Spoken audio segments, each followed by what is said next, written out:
எல்லாருக்கும் வணக்கம். Welcome back to my channel Kala's vlogs. This is Kaladevi. போன வீடியோவில் நம்ம திருப்பதிக்கு போகிறதுக்கு ரெடி ஆயாச்சு அப்படின்னு ஒரு வீடியோ போட்டிருந்தேன். எல்லாருமே பார்த்துருப்பீங்க. இந்த வீடியோவில் வந்து நம்ம திருப்பதிக்கு எல்லோரும் எங்கள் ஃபேமிலி அப்புறம் அண்ணி ஃபேமிலி எல்லோரும் கிளம்பி போயிட்டு வந்துட்டோம்.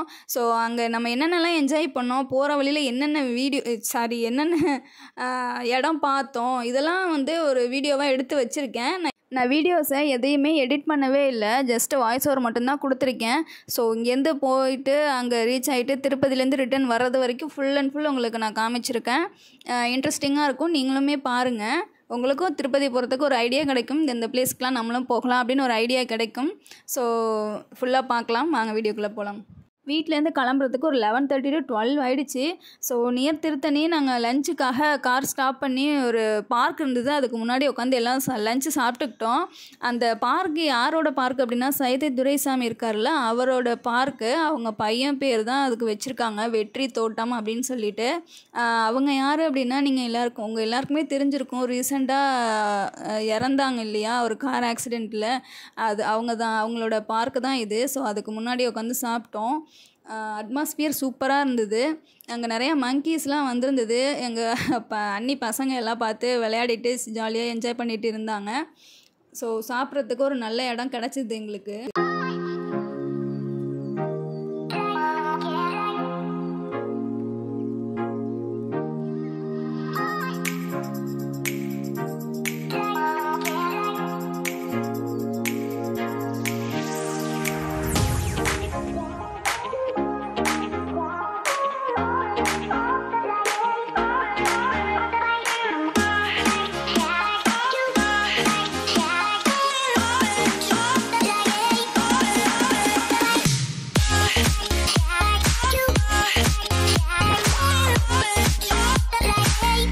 உங்கள் எல்லாருக்கும் ஒரு ரெக்வெஸ்ட்டு என்னென்னா, இயர்லி ஒன்ஸ் ஆச்சும் ஃபேமிலியோடு சேர்ந்து அவுட்டிங் போயிட்டு வாங்க. இது வந்து மைண்டுக்கும் ரெஃப்ரெஷ்ஷாக இருக்கும். அப்புறம் குட்டி குட்டி பசங்க இருந்தாங்க அப்படின்னா அவங்களுக்குமே ஒரு என்ஜாய்மெண்ட்டாக இருக்கும். வீட்டுக்குள்ளேயே இருக்கிறத தவிர்த்து வெளியில் கூட்டிகிட்டு போனீங்க அப்படின்னா ரொம்ப ஹாப்பியாக ஃபீல் பண்ணுவாங்க.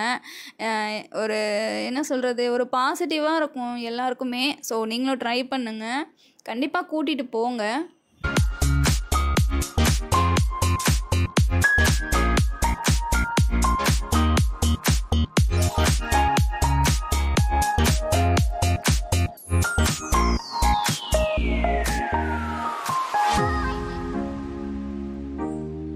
ஸோ லஞ்சு ஃபினிஷ் பண்ணதுக்கப்புறம் நேராக எங்கேயுமே காரை ஸ்டாப் பண்ணாமல் டைரெக்டாக அப்ளையகுண்டா, அங்கே தான் அந்த கோவிலுக்கு தான் போய் ஸ்டாப் பண்ணோம்.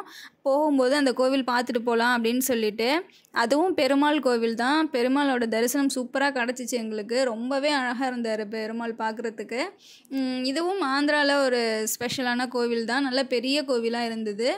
சுற்றி பார்க்குறதுக்கு ரொம்பவே நல்லா இருந்துச்சு. நாங்கள் ஃபேமிலியோடு அங்கே கொஞ்சம் நேரம் டைம் ஸ்பெண்ட் பண்ணிட்டு வந்தோம். இந்த கோவிலோட பெருமாளுக்கு ஒரு தனி சிறப்பு உண்டு, அது என்னன்னு நான் சொல்லிடுறேன். திருப்பதியில் பார்த்தீங்க அப்படின்னாலும் மற்ற எந்த பெருமாள் கோவிலில் பார்த்தீங்க அப்படின்னாலும் பெருமாளோட வலதுகை வந்து கீழ் நோக்கி தான் இருக்கும். பட் அப்ளையகுண்டாவில் மட்டும் பெருமாளோட வலதுகை மேல் நோக்கி, அதாவது நமக்கு ஆசீர்வாதம் வழங்குற மாதிரி இருக்கும். யாராவது அங்கே போனீங்கன்னா கண்டிப்பாக நோட் பண்ணுங்கள். இதோட ஸ்பெஷாலிட்டியே, இந்த கோயிலோட ஸ்பெஷாலிட்டியே இதுதான். என் ஹஸ்பண்ட் தான் எனக்கு சொன்னாங்க. யாராச்சும் போனீங்க அப்படின்னா கண்டிப்பாக வாட்ச் பண்ணுங்கள்.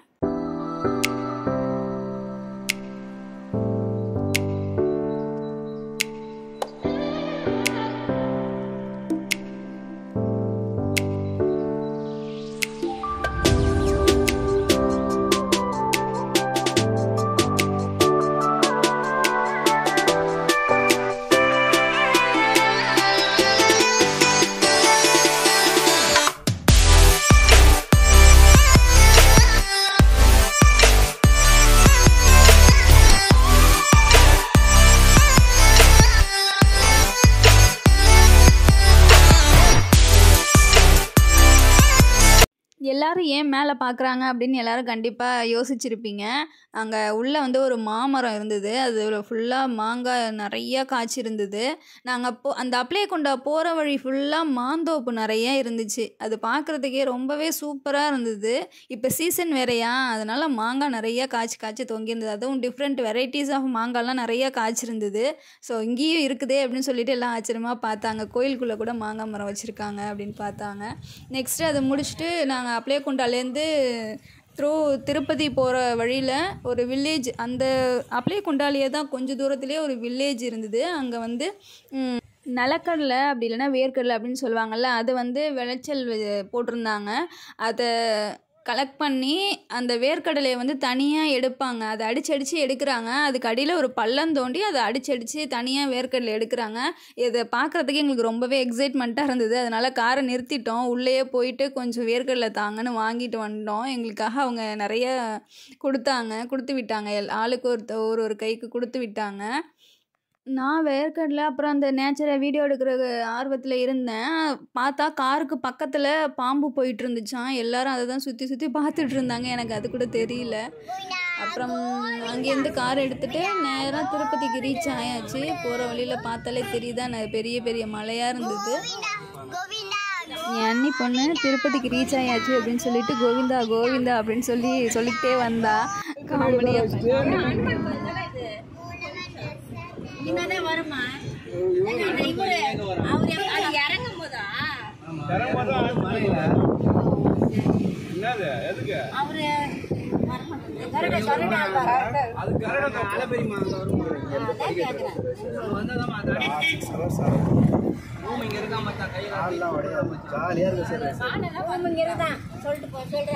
யாரு போர்டு வச்சு நிக்கிறான். ரூம் இங்கே தான் போர்டு வச்சு நிக்கிறாப்ல. அப்ப நமக்கு இருக்கு இங்க. ஆக்சுவலாக எங்களுக்கு திருப்பதியில் ரூம் கிடைக்கவே இல்லை. எந்த தைரியத்தில் கிளம்பி போனோம் அப்படின்னு எங்களுக்கே தெரியல. சரி பார்த்துக்கலாம், அங்கே போயிட்டு ஏதாவது ஒரு வழி இருக்கும் அப்படின்னு சொல்லிட்டு தான் நாங்கள் எல்லாருமே ஃபேமிலியாக போனோம். பட் பெருமாள் எங்களுக்காகவே ரூம் அலோகேட் பண்ணி கொடுத்துட்டாரு. உண்மையாகவே க்யூவில் போய் நின்னாங்க. என்ன பண்ணுறதுன்னு தெரியாமல் சரி சும்மா போய் நிற்கலாம், கிடச்சிச்சின்னா லக்கு தான் அப்படின்னு சொல்லிட்டு மேல் திருப்பதிக்கே போயிட்டோம். அங்கே என் ஹஸ்பண்டும் எங்கள் அண்ணி ஹஸ்பண்டும் போய் நின்னாங்க க்யூவில். பட் 200 to 300 மெம்பர்ஸ் இருந்தாலும் ரூம் கரெக்டாக கிடச்சிருச்சு. 2 கிடச்சிது ரூம் எங்களுக்கு. பட் ஒரே ரூமில் எல்லோரும் தங்கிக்கலாம் அப்படின்னு சொல்லிவிட்டு நாங்கள் ஒரே ரூம் மட்டும் செலக்ட் பண்ணிக்கிட்டோம். அந்த இன்னொரு ரூம் வந்து அப்படியே ரிட்டன் கொடுத்தாச்சு. ஸோ எல்லாமே பெருமாளோட அனுகிரகம் தான். ஃபைனலாக திருப்பதி ரீச் ஆகிட்டோம். அங்கே டோல்கேட்டில் செக் பண்ணுவாங்க இல்லையா, எல்லோரையும் இறங்கி நடந்து போக சொல்லுவாங்க. அந்த இடத்துல போய் நின்றுக்கிட்டு அந்த ரோட்டில் நின்று மேலே மலையை பார்த்தோன்னா அந்த மலைக்கு நடுவில் ஒரு பெருமாளோட கோபுரம் மட்டும் தெரிஞ்சுது. அதை எல்லோரும் பார்த்துட்டு ஜூம் பண்ணி வீடியோ எடுத்துக்கிட்டு சாமி கும்பிட்டுட்டு நின்றுட்டு இருந்தோம்.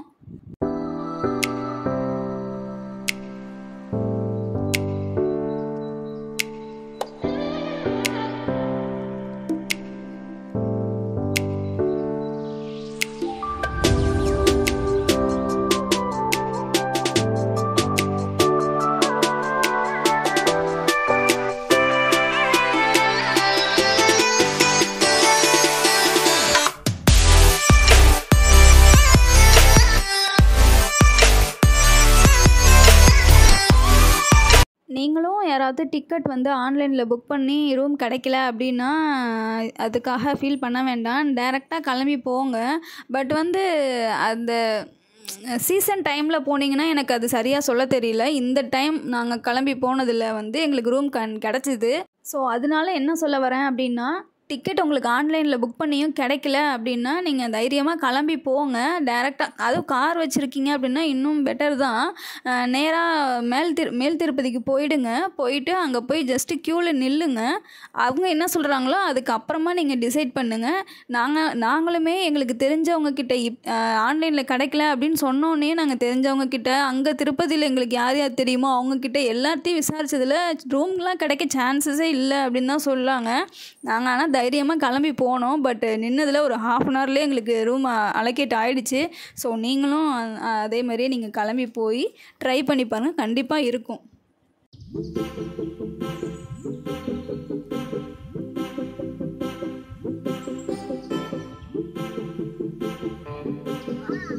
கிட்ட எனக்கு பாருங்க அந்த நாயா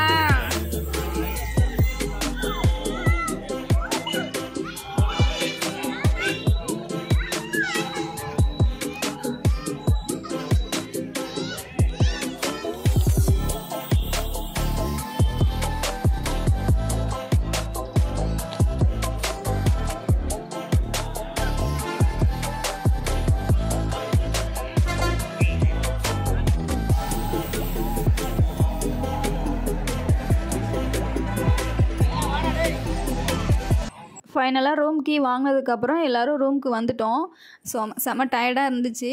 ரூம் பார்த்திங்க அப்படின்னா ஒரு டபுள் காட் போட்டிருக்காங்க.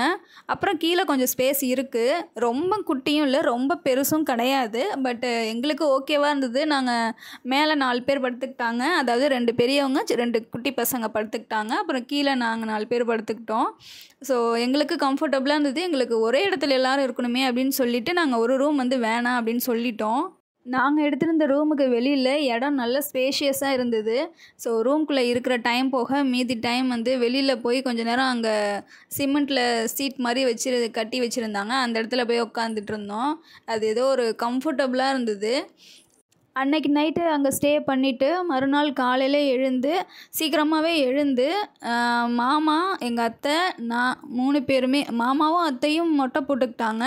நான் மட்டும் பூ முடி கொடுத்தேன். ஏன்னா 3 பேராக இருக்கணும் அப்படின்னு சொல்லிட்டு என் ஹஸ்பண்ட் மொட்டை போட்டுக்கல. ஸோ அங்கே அதை முடிச்சுட்டு வந்து ஒரு ஹோட்டலில் சாப்பிட்டோம். அதில் கார சட்னி வச்சுருந்தாங்க, ரெட் கலரில். ஆந்திரா கார சட்னின்னு சொல்கிறாங்க. டேஸ்ட்டு வேறு லெவலில் இருக்குது. எனக்கு அந்த கார சட்னி தான் ரொம்ப ரொம்ப பிடிச்சிருந்தது. நீங்களும் அங்கெல்லாம் போனீங்கன்னா கார சட்னி மெயினாக கேட்டு வாங்கி ட்ரை பண்ணி பாருங்கள். சூப்பராக இருக்குது டேஸ்ட்டு. ஸோ அங்கே சாப்பிட்டு முடிச்சுட்டு நேராக அங்கே ஜப்பாலி அப்படின்னு ஒரு பிளேஸ் இருந்தது. ஆஞ்சநேயர் கோயில். அது வந்து மலை மேலே இருக்கிற மாதிரி படியில் ஏறி போகிற மாதிரி தான் இருந்துச்சு. ஸோ அங்கே படியில் ரொம்ப தூரம், கிட்டத்தட்ட நடக்கிறதுக்கே ஒரு 1/2 அன் ஹவருக்கு மேலே தான் ஆகுது. தூரமாக போக வேண்டியதாக இருக்குது. பட் பெரியவங்களால ஏற முடியல. எங்கள் அத்தையும் எங்கள் அண்ணியோட மாமியார் பெரியம்மாவும் ஏற முடியல. அவங்க கீழே உட்காந்துட்டாங்க. நாங்கள் மட்டும்தான் ஏறினோம். ஃபஸ்ட்டு ஸ்டெப்ஸில் ஏறும்போது செம்ம கால் வலி. எங்களாலே முடியல. அவங்களாம் கண்டிப்பாக ஏறி இருக்கவே மாட்டாங்க. அப்புறம் போக போக போக கொஞ்சம் பழகிடுச்சு. இறங்கும்போது கொஞ்சம் ஈஸியாக இருக்குது. ஏறும்போது ரொம்ப கால் வலிச்சுது. படி கொஞ்சம் டிஸ்டன்ஸாக இருக்கிறதுனால கொஞ்சம் கஷ்டமாக இருந்துச்சு. பட்டு ஃபுல்லாக காட்டுக்குள்ளே அப்படின்றதுனால பார்க்குறதுக்கு ஒரு என்ஜாய்மெண்ட்டாக இருந்தது. நல்லா இருந்தது.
மலை மேலே ஏறும்போது ஒரு ஸ்பெஷல் இருக்குது. இந்த காட்டில் வந்து காட்டு அணில்னு சொல்லி அணில் வருது.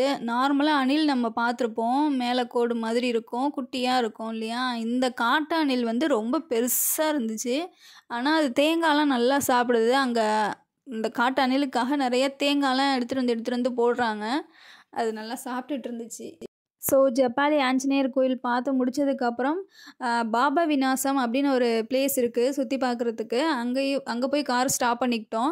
அதுலேருந்து ஃபுல்லாக கடையாக இருந்தது. நிறைய இந்த ஸ்ட்ரீட்டில் கடைலாம் போட்டு வச்சுருப்பாங்களா, அந்த மாதிரி கடை ஃபுல்லாக இருந்தது. அங்கே ஃபுல்லாக பார்த்துட்டே போயிட்டு நேராக ஒரு கோவிலுக்குள்ளே போனோம். அதுக்கு வெளியில் வந்து அருவியிலேருந்து தண்ணி ஊற்றும்ல, அந்த மாதிரி செட்டப்பில் குழால வச்சு வச்சுருந்தாங்க. ஆக்சுவலாக முன்னாடிலாம் அந்த அருவியிலேருந்து டேரெக்டாக தான் தண்ணி வருமா, இப்போ அது என்ன பண்ணி வச்சுருக்காங்கன்னு தெரில, ஸ்டாப் பண்ணி குழால கனெக்ட் பண்ணி அதுலேருந்து தண்ணி ஊற்றுற மாதிரி செட் பண்ணி வச்சுருக்காங்கன்னு எங்கள் மாமா சொன்னாங்க. ஸோ அங்கே பார்த்து முடிச்சதுக்கப்புறம் எல்லாருமே ரொம்ப ரொம்ப டயர்டாயிட்டோம். எப்படா ரூமுக்கு போகலாம் அப்படின்ற மாதிரி ஆயிடுச்சு. ஸோ அங்கேருந்து டேரெக்டாக ரூமுக்கு தான் போனோம். போயிட்டு கொஞ்ச நேரம் நல்லா ரெஸ்ட் எடுத்துக்கிட்டோம். மத்தியானம் ரெஸ்ட் எடுத்துகிட்டு நைட்டு எங்களுக்கு தரிசனம் 9 மணிக்கு அலாட் பண்ணியிருந்தாங்க. ஸோ அதுக்குள்ளே நல்லா குட்டி தூக்கம் போட்டுட்டு ஒரு 6:30க்கா எழுந்து கிளம்பி நாங்கள் தரிசனத்துக்கு கோயிலுக்கு போக ஸ்டார்ட் பண்ணிட்டோம். அங்கே வந்து ஃபோன்லாம் அலௌடு இல்லை. அதனால நான் ஃபோன்லாம் ரூம்லேயே வச்சுட்டு போயிட்டோம். அதனால எனக்கு அதுக்கு மேலே வீடியோ எடுக்க முடியல. ஸோ இதுதான் எங்களோட திருப்பதி ட்ரிப்பு. ஜாலியாக இருந்தது. நல்ல தரிசனம், சாமி நல்ல தரிசனம் கிடச்சிச்சு. ஸோ இந்த வீடியோ உங்களுக்கு பிடிச்சிருக்கும் அப்படின்னு நினைக்கிறேன். என்னோட சேர்ந்து நீங்களும் நல்லா என்ஜாய் பண்ணியிருப்பீங்க. இந்த வீடியோ பிடிச்சிருந்தா லைக் பண்ணுங்கள், ஷேர் பண்ணுங்கள், மறக்காமல் நம்ம சேனலை சப்ஸ்கிரைப் பண்ணிக்கோங்க. அப்புறம் திருப்பதி ட்ரிப்பில் எடுத்த சில மெமரபிள் பிக்லாம் நான் உங்களுக்கு வீடியோவோட எண்டிங்கில் நான் ஷேர் பண்ணுறேன். ஸோ அதையும் பாருங்கள். ஸோ தேங்க்யூ, பாய்.